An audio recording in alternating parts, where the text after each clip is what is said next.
Bonjour à tous, je suis Bonjour à Jean-Christian tous. Rizzi, spécialiste réseau euh, au cabinet NetStratège et président du réseau Plus Agile. Et là, pour ces live sessions, j'ai le plaisir de recevoir Vincent Rouet. Vincent Rouet qui est donc dans le cabinet Valeurs et Ressources, qui est un spécialiste au niveau national, même probablement international, de tout ce qui touche la stratégie industrielle. Et Vincent va nous parler cet après-midi de la robotique, ou plus précisément de la cobotique. Donc, tu vas nous parler de toute cette finesse dans les termes et surtout la réalité bien tangible qu'il y a derrière dans l'industrie. Je te laisse la parole, Vincent. Bien, merci Jean-Christian. Bien, donc aujourd'hui, je vais vous parler de ce qu'on appelle la cobotique. Et cobotique, j'ai intitulé ça du fantasme à la réalité, parce qu'aujourd'hui, la réalité a supplanté le fantasme que l'on a sur cette idée de cobotique. C'est une telle réalité qu'aujourd'hui, en 2020, le mot cobotique est un mot qui fait partie des 150 mots qui sont rentrés dans le Larousse pour définir la technologie dédiée à la conception et à la construction de cobots, à savoir de robots collaboratifs, en anglais Collaborative Robots. Un anglicisme de plus et ça permet de savoir à peu près de quoi on parle. La cobotique, donc, c'est les capacités d'étude, de fonctionnement, d'interaction entre un système robotique, malgré tout au départ assez classique, et puis un environnement où il y a des humains. Faut jamais oublier que le robot est une machine et qu'il y a un certain nombre de règles de sécurité à respecter, et ça, on en parlera un petit peu plus tard. La complémentarité entre l'humain et la machine sont assez évidentes, mais c'est toujours bon de les rappeler. D'abord, l'humain s'adapte. Il s'adapte très rapidement à tout type de situation. On l'a vu ces derniers mois au travers de l'adaptation qu'on a eue avec les masques, les gels, les façons de travailler, la distanciation, le fait de passer en distanciel et en numérique. L'humain s'adapte. C'est une question de survie. L'humain, c'est aussi des capacités d'expertise, de restituer des savoir-faire, des gestes et tout un tas de petites choses qui font la différence par rapport à des façons de travailler que pourraient avoir des machines. Enfin, l'humain est capable de prendre des décisions et il est capable de les prendre très très rapidement, même en intégrant de l'incertitude. La machine, par contre, elle a ses avantages qui sont la précision, la répétabilité. Si vous dites à une machine d'aller positionner une vis à telle cote, à tel endroit, avec une précision de un demi-millimètre et ça 150 fois dans l'heure, elle va savoir le faire. Et ça, l'humain aura plus de mal à le faire parce que lui, il fatigue. Et puis la machine est capable de reprendre des efforts. Et on va voir que c'est quelque chose qui fait partie des choses qui sont intéressantes aussi dans cette collaboration homme-robot. Donc la cobotique, c'est cette interaction entre les systèmes humains et les systèmes de machines. Pour faire un petit rappel historique très très bref, faut savoir que ces systèmes où on est en téléopération existent depuis très longtemps parce que dès le début des travaux sur le nucléaire, on a mis en place un certain nombre d'outils qui permettent de manipuler les matières radioactives de manière à ne pas mettre en danger les humains qui manipulaient. Et donc, on avait des systèmes avec des câbles, avec des pinces et une barrière qui permettait d'empêcher les humains de récupérer les radiations. Et donc, on a créé ce système d'interaction, mais d'interaction purement mécanique. C'est d'ailleurs aussi pour ça que les entreprises et les pays qui ont eu une avance sur le nucléaire ont aujourd'hui une avance sur la cobotique parce que justement, ils sont pas en départ arrêtés, ils ont cette expertise qui existe depuis bientôt plus de 50 ans. Et donc, même 60 ans. Et donc, c'est pour ça qu'en France, par exemple, un des plus gros acteurs sur la recherche en termes de cobotique, c'est le CEA, parce que eux maîtrisent depuis 60 ans les systèmes de téléopération. Et donc, cette interopération et cette interaction entre les humains et les robots, elle est croissante et elle est de plus en plus rapprochée pour tout un tas de raisons, parce que les puissances de calcul augmentent, parce que les systèmes sont miniaturisés, parce que on arrive à intégrer un certain nombre de fonctionnalités de plus en plus proches de l'homme et des systèmes de sécurité qui permettent d'aller de plus en plus près sur ce que font les humains avec les machines. Et donc, pour cette partie, on voit que on est parti de l'opérateur pour aller sur un îlot robotisé, c'est-à-dire la robotique qu'on connaît partout. Et puis petit à petit, on commence à ouvrir une petite porte dans la cage, et puis on met le robot sur un petit chariot, et puis le petit chariot, il va avoir son autonomie. Et puis on va sur des choses où vraiment l'homme et la machine vivent ensemble, ils cohabitent parfaitement avec des applications, vous allez voir, qui sont fabuleuses, parce que là on dépasse nos fantasmes et nos envies. L'intérêt de la cobotique, donc l'ergonomie des postes. Aujourd'hui, dans beaucoup de sujets sur lesquels je suis questionné, il y a énormément de questions sur la limitation des troubles musculo-squelettiques, l'optimisation de l'ergonomie. Dans certains cas de métiers très particuliers, la cobotique permet de suppléer aux pénuries de main-d'œuvre. La flexibilité et la personnalisation des productions peut être aidée par des mises en place de systèmes robotiques, on y reviendra. L'augmentation de la qualité de la précision, j'en parlais dans les avantages de la machine.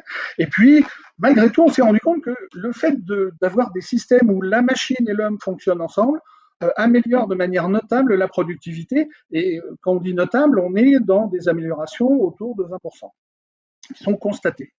La cobotique, maintenant, en termes de chiffres, c'est un secteur qui se développe énormément. Il y a 5 ans, on parlait de cobotique un peu sous le couvert de veille, de nouveautés, etc. dans les salons. Depuis 2 ans, on voit énormément d'acteurs proposer des systèmes robotiques, des logiciels robotiques, des sous-ensembles robotiques, et on est sur des croissances de ce secteur de la robotique dédié à la cobotique qui est de 50 à 80% annuel, ce qui est énorme. Mais on part de loin, puisqu'aujourd'hui, la cobotique représente 2 à 3% de la robotique industrielle. Alors quand je dis aujourd'hui, c'est en 2017. On est peut-être rendu à 5%, mais c'est très très faible. Et puis, par contre, le marché est estimé à 5 milliards de dollars pour dans 2-3 ans. On a aujourd'hui 40 000 cobots installés avec des systèmes plus ou moins variés, et c'est ces systèmes-là que je vais vous présenter maintenant. Ces applications, ce sont des choses qui existent, qui sont réelles. Donc les téléopérations, on vient de la première partie, là où vous voyez des espèces de bras au-dessus de la tête de l'opératrice. C'est ce qui existait depuis 60 ans dans le domaine du nucléaire, où on manipule derrière une vitre blindée des choses. Maintenant, la téléopération, c'est une réalité dans beaucoup d'hôpitaux de France, et on voit des machines telles que celles que vous avez d'Agency, etc., qui a été inventée par un Français aussi, qui permettent de faire des opérations très peu invasives avec énormément de précision et dans des conditions d'asepsie, de non-prolifération de bactéries, de germes, etc., très important, et ça ouvre des champs très très importants sur de la chirurgie dans plein de domaines, que ce soit cardiaque, que ce soit vasculaire, que ce soit cérébral, etc. Autre exemple, c'est la collaboration. Et là, on est dans ce que je disais tout à l'heure, on ouvre la cage du robot. Et là, c'est des photos que j'ai prises chez un fabricant de matériel de domotique, où en fait, il y avait une opération qui était assez basique, c'est je prends une carte électronique et pour la tester, je la mets dans un support et j'attends que la machine dise que la carte est bonne ou mauvaise. Cette tâche-là, qui n'a aucun intérêt, pour lesquels les opératrices ou les opérateurs qui étaient à ce poste étaient assez dévalorisés, a été sous-traité à une machine, un petit robot que vous voyez, un Universal Robot là dans le cas présent, et puis c'est lui qui va mettre en place la carte dans le système de gestion. Et en fait, il n'y a pas de grille autour de ce robot. Il y a des précautions à prendre, on y viendra dans la troisième partie. Et puis l'opératrice, vous la voyez, elle est à 25 cm, il n'y a pas de barrière, et on est sur un partage d'espace entre l'humain et le robot. On a aussi des cobots, alors c'est encore français, c'est une société qui est issue de recherche du CEA, là encore, où on apprend à une machine à faire du polissage. Alors là, c'est un avant de locomotive, mais ça peut être du polissage sur les petits ailerons qu'on a sur les avions, etc., quand on fait des réparations sur chantier. Et en fait, ces opérations de polissage qui sont longues, qui prennent du temps, etc., vous avez un opérateur qui apprend à la machine à le faire, et derrière, la machine fait ça toute seule, et dans des conditions de sécurité où l'opérateur peut venir vérifier, mettre son nez à côté de la machine à polir, et il n'y a aucun danger. On ne rentrera pas dans le détail technologique parce que là, il faudrait 3 heures. Vous avez aussi des choses où vous avez l'assistance au geste et la qualité de vie au travail. Vous avez des opérations, alors là encore, de ponçage, de meulage, vous avez des opérations. Alors, on parlait de l'industrie. Dans le monde de la cobotique, on parle d'industrie, mais on le retrouve dans le médical, on le retrouve dans la distribution, etc. Dès qu'on a des charges à transporter, et en fait, l'humain sur la photo, vous avez le bras jaune, apporte la dextérité et son savoir-faire et son expertise et l'analyse des gestes, etc. par rapport à ce qu'il voit, ce qu'il entend, ce qu'il sent sur ce qu'il meule. Et puis la machine, lui, elle, apporte uniquement l'effort et le geste est transparent. Donc ça, on est vraiment dans une opération d'assistance au geste pour faire en sorte que le poste soit supportable. Et puis on peut aller même un peu plus loin avec la photo de droite où vous avez un gant, c'est totalement bluffant, où vous avez 3 doigts qui sont motorisés et en fonction de l'appui que vous mettez pour prendre une bouteille, pour fermer quelque chose, etc., en fait, le gant ne fait qu'accompagner et donner l'effort que vous pouvez ne plus avoir, soit parce que vous avez des TMS, des troubles musculo-squelettiques, soit parce que, en vieillissant, on a moins de force.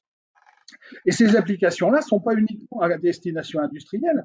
Une des grosses applications qui va se développer sur ces gants, qui sont encore entre 5 et 10 000 euros, c'est d'être une assistance pour des personnes à rester en autonomie, qui n'arrivent plus à lever la bouteille ou ce genre de choses. Autre exemple, là on va passer très très vite parce que le temps file, mais autre exemple très très important, c'est vous avez des gens qui qui tirent au râteau de l'enrobé, c'est une espèce de caramel avec des graviers et du bitume. C'est à 70 degrés, l'ambiance n'est pas terrible, il y a des odeurs, il y a des fumées, etc. Et sur des technologies qui ont été développées encore en France, vous avez des systèmes tels qu'on le voit sur la photo de droite, où en fait l'opérateur amène encore sa dextérité, son œil, son expertise pour pouvoir dire je tire mon exercice, enfin mon bitume, mon enrobé à tel endroit, et la machine, sur un axe, se permet de faire la chose. Et ça, c'est des choses qui sont commercialisées.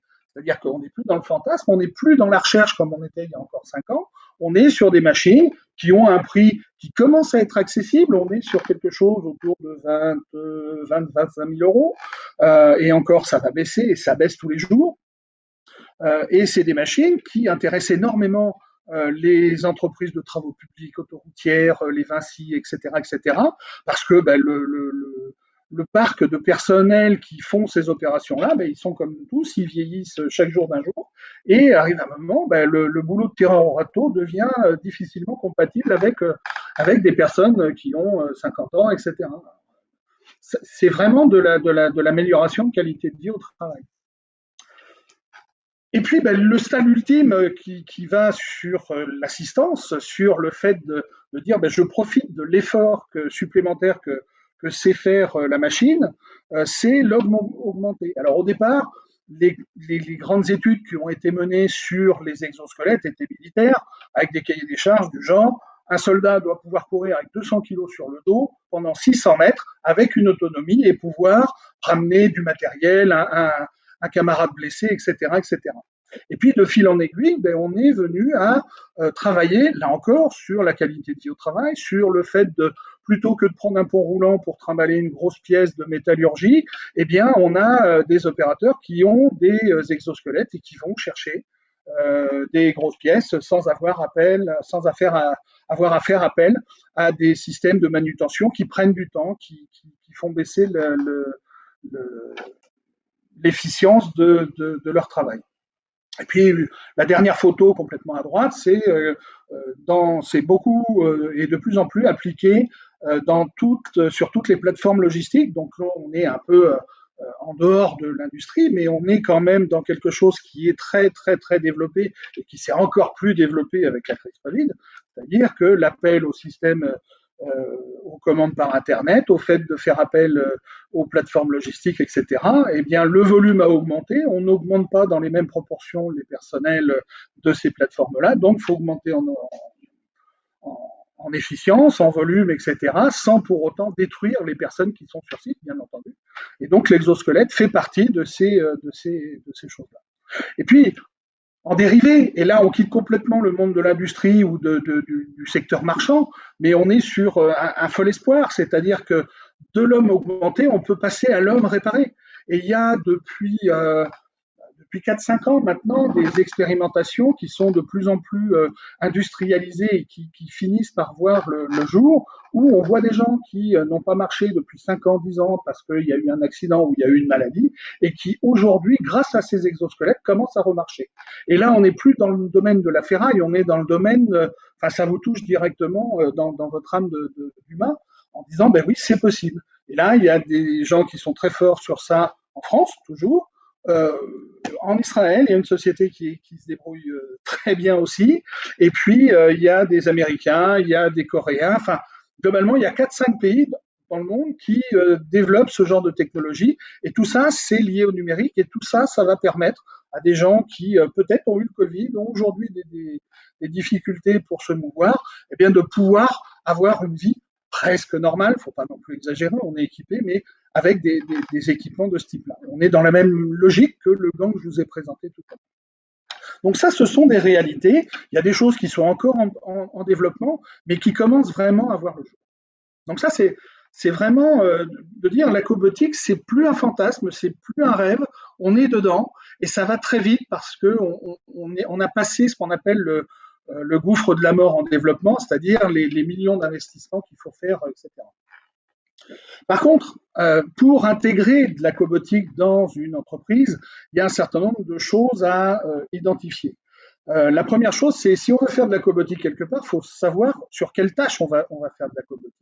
C'est quelles sont les problématiques à résoudre. Est-ce que c'est un problème de cadence? Est-ce que c'est un problème d'évolution du produit qui fait qu'il est plus manipulable ou d'évolution des salariés qui fait que ils sont plus vieux, ils ont du mal, que les lois aussi se durcissent, c'est qu'on a de moins en moins le droit de porter des charges importantes. Et donc, ça veut dire qu'il faut valider donc ces problématiques par une expression de besoin partagé et par les salariés et par l'entreprise. J'ai le cas d'une entreprise qui fabrique des matelas où il y a toujours d'ailleurs, un opérateur qui, en fin de ligne, reçoit tous les matelas et les met sur différentes palettes pour les expédier. Enfin, au moins les mettre en magasin. Et cette personne manipule 15 tonnes de matelas par jour. Tous les jours, matin ou soir, suivant l'équipe, 15 tonnes de matelas. Eh bien là, la problématique, elle était partagée par sa direction, par les cadres de l'entreprise, par ses confrères. Le besoin partagé, il n'était pas encore complètement partagé par lui, et je vais vous dire un peu plus tard quelle a été la réaction de cette personne quand on a voulu valider un cahier des charges en disant, ben voilà, 15 tonnes, il va falloir trouver des solutions, il y en existe, et on va arriver à ça. Et donc, il y a cet aspect de définition d'un cahier des charges, et puis derrière, il y a les conditions de sécurité. On met un homme ou une femme dans le même environnement qu'une machine. Il existe des normes un peu partout, elles sont européennes, etc. En particulier, une norme s'appelle la 10218 qui précise les conditions de fonctionnement des machines en fonction de la proximité des opérateurs. Et donc, les réglementations doivent être intégrées dès le début de la démarche. Et dans le cadre de la cobotique, à partir du moment où on enlève les grilles, on est obligé de remplacer ces grilles qu'on a mis pour protéger, pour limiter le risque, par une analyse de risque et derrière des traitements de ces anomalies qui peuvent exister. C'est si le robot se rapproche trop, il baisse sa vitesse. Si la personne a sa main dans tel endroit, ben, il faut définir le poste de manière à ce que la main ne soit pas coincée entre une partie fixe et puis la machine. Enfin, il y a tout un tas de choses. Alors, ça peut être des index, ça peut être mais on fait une analyse de risque complète sur le poste pour être sûr qu'à aucun moment il y ait un risque pour l'opérateur ou l'opératrice. En fonction de ces résultats, on amende le cahier des charges et on émet des recommandations. Et puis arrive un moment, il y a quelqu'un qui doit décider. Et j'ai entendu un jour un dirigeant dire, ben voilà, en France, on n'était pas sûr de pouvoir le valider, mais nous, on a dit même pas peur. Et puis, ben, on a posé des limites, parce qu'on ne peut pas faire n'importe quoi avec nos salariés, mais on a posé des limites. Et par contre, on s'est dit même pas peur. Alors, il y a des gens qui ont cette approche-là, il y a d'autres personnes qui ont dit, ben oui, on sait qu'en France, on ne sera pas sûr d'avoir l'homologation du poste, mais on va faire l'homologation par des Espagnols qui sont plus ouverts sur l'approche cobotique. Je suis toujours assez perplexe sur ça, mais il est vrai que en termes de cobotique, faut pas avoir peur parce que c'est l'avenir, mais il faut quand même poser les limites et garder un certain nombre d'éléments de sécurité qui permettent d'aller de l'avant. Dans le cadre de la réglementation, dans le cadre de ce qui est faisable avec les vitesses des machines, des outillages, il est évident que quand vous manipulez une pièce qui est à 700 degrés avec une torche ou une découpe à jet d'eau, de toute façon, le processus fait qu'on ne peut pas être en mode collaboratif parce que tout est dangereux dans cet environnement-là. Par contre, si on est sur des choses un peu plus classiques, etc., on peut ouvrir la cage, on peut ouvrir le sujet vers des applications et vers un cahier des charges qui permettent d'avancer. Et puis, je vais revenir sur l'exemple de mon gars qui trimballait ses 15 tonnes de matelas par jour. Parce que il fallait valider les conditions de réussite. Alors oui, on a des systèmes pour manipuler des matelas, les faire trimballer sur 15 mètres, etc. Et puis avoir ce qu'on appelle l'acceptabilité en termes de cobotique, c'est-à-dire des gens qui disent je veux bien avoir une machine avec moi. Parce que la première réaction de cet opérateur, ça a été quoi, une machine? On va pas me faire prendre pour Robocop. Mais c'était vraiment sa réaction. Je suis pas Robocop, je préfère, et il y avait un domaine, enfin quelque chose du domaine de la fierté en disant mais moi je suis costaud, je sais porter des matelas, etc. Ce qui n'était pas complètement vrai parce que les emballages en prenaient un coup, parce que les qualités de produits étaient parfois, enfin heureusement que c'était des matelas et que c'était pas du verre. Mais voilà. Et donc, dès le début, il faut impliquer des opérateurs. Et à chaque fois qu'on a impliqué des opérateurs, pas en leur disant, voilà, on va t'aider à supprimer, enfin, je vais pas refaire, mais il y a un bouquin qui s'appelle L'acteur et le système, qui date des années 60, où on a ce genre de réaction qui est arrivé quand on a mécanisé, par exemple, chez LU, l'approvisionnement en farine. Les gars qui portaient les sacs de 50 kilos de farine ont mis en panne les machines parce qu'ils perdaient quelque chose avec l'automatisation d'approvisionnement des farines sur la machine à fabriquer les petits gâteaux. Donc, il faut impliquer les opérateurs le plus tôt possible et essayer de faire en sorte de mettre en valeur les avantages. Et pour l'avoir essayé, là où on a vu tout à l'heure les gars, les tireurs au râteau, je peux vous assurer que le premier qui a essayé le poste, il a dit mais la machine, je la garde. Il est hors de question que je vous la rende. Ça change complètement mon métier. Et j'ai vu ça sur des systèmes de manipulation, sur certains exosquelettes, même si c'est plus difficile parce que l'exosquelette, vous êtes vraiment dedans. Mais ces essais permettent derrière de faire en sorte que ces systèmes très invasifs sur l'humain sont acceptés. Alors là encore, il faut de la pédagogie, il faut du temps, mais globalement, à partir du moment où les gens trouvent un avantage à un système, ils ne le lâchent plus. Et j'ai vu des systèmes très très simples fonctionner. Au départ, on a fait l'essai avec un, et puis le mois suivant, il y en avait 3. Et aujourd'hui, je crois qu'il y en a 35 dans l'atelier parce que tout le monde veut son système. Ils ont plus mal au dos. Ça ne veut pas dire que le boulot est pas plus harassant. Et en plus, il y a un gain de productivité parce que toute cette fatigue qui s'accumule et qui joue sur ce qu'on appelle le coefficient d'allure disparaît avec cette assistance.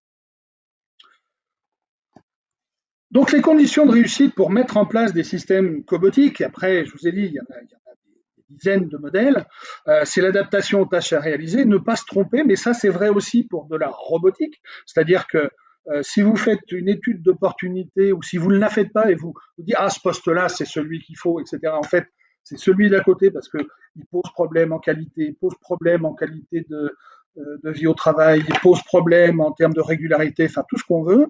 Il faut faire une bonne étude d'opportunités, bien cadrer les éléments de sécurité et l'analyse de risque en particulier, et énormément travailler l'acceptabilité. On retrouve ce que j'appelle mes 3 piliers magiques, c'est-à-dire l'humain qui est au cœur du système, 2, tout ce qui est ce que j'appelle la ferraille, la technologie, etc. Puis 3, les éléments de rentabilité économique du trio. Ça, c'est pour ce qu'on peut mettre en place et ce qui se fait aujourd'hui. Les perspectives, parce qu'on a dit tout à l'heure qu'on était sur un marché en croissance à 80%, et donc ces perspectives, 40 secondes, ces perspectives, elles vont jusqu'où?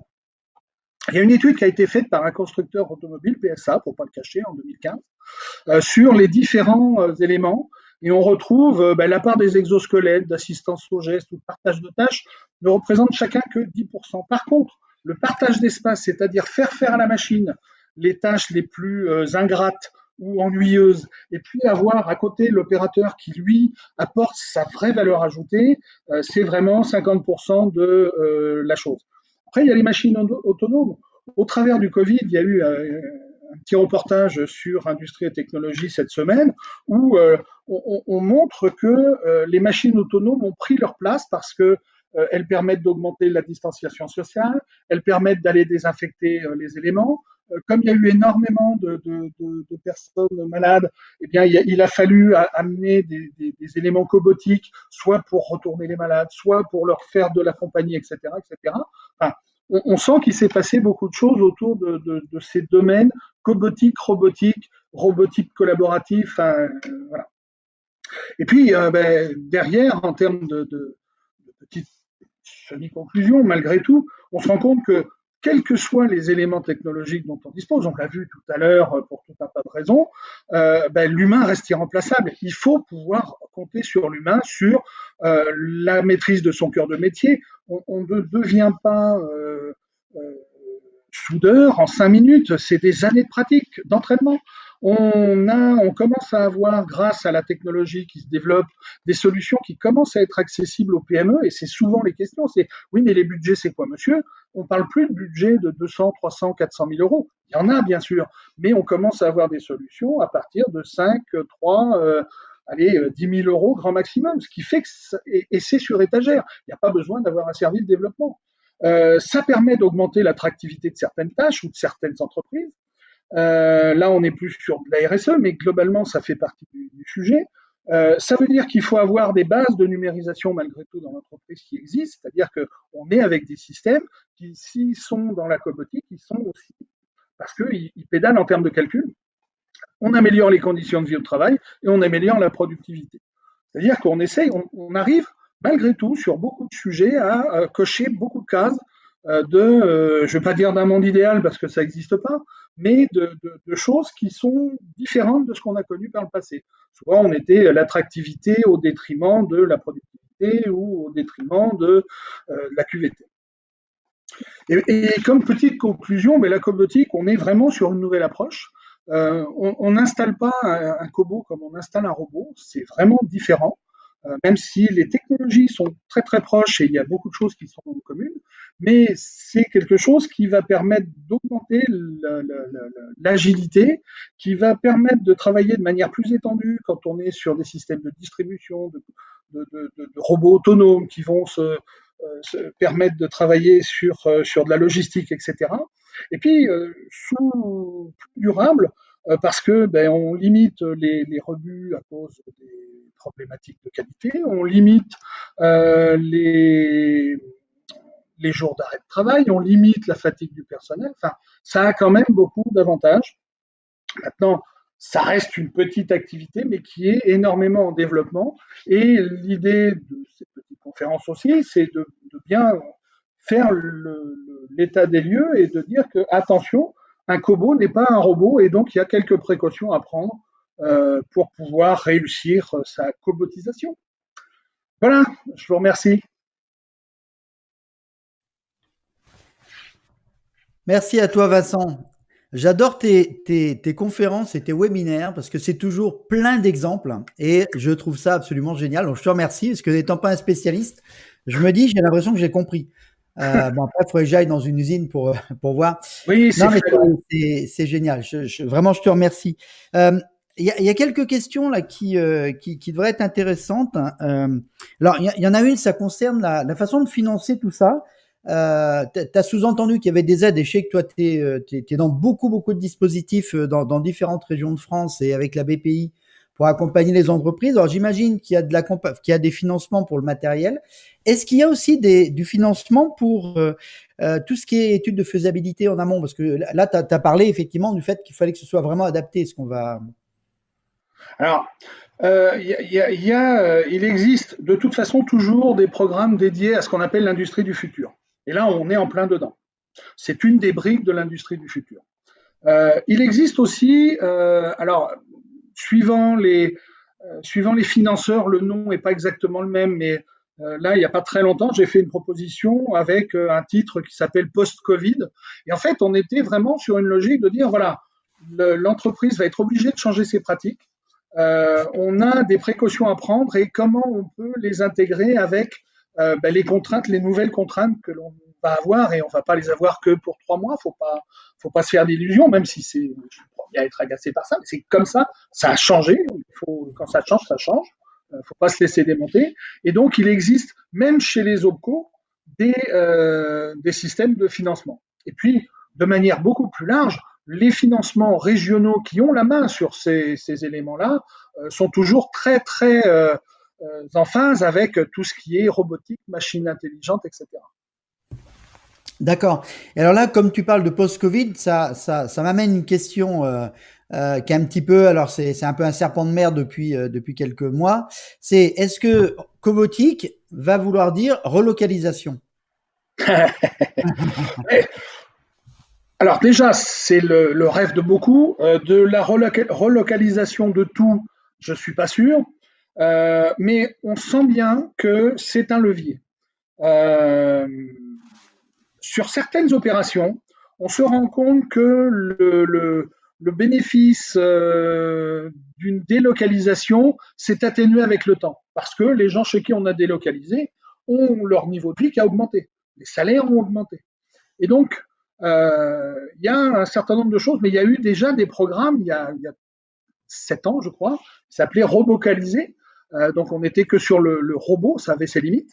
Mais on se rend compte qu'il y a des opérations maintenant qu'on peut faire et on peut apporter cette troisième main qui permet d'aller chercher les 20% de productivité sur la fabrication de tel ou tel produit manufacturé en étant à proximité et donc avec des temps de réaction beaucoup plus importants sur des changements de modèle, sur des variantes.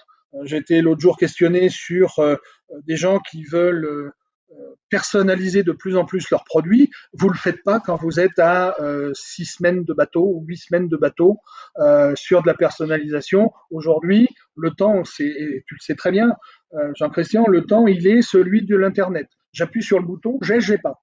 Et si je l'ai pas pour mercredi prochain, j'attendrai pas 8 semaines que le truc fasse, que le produit vienne par bateau, etc.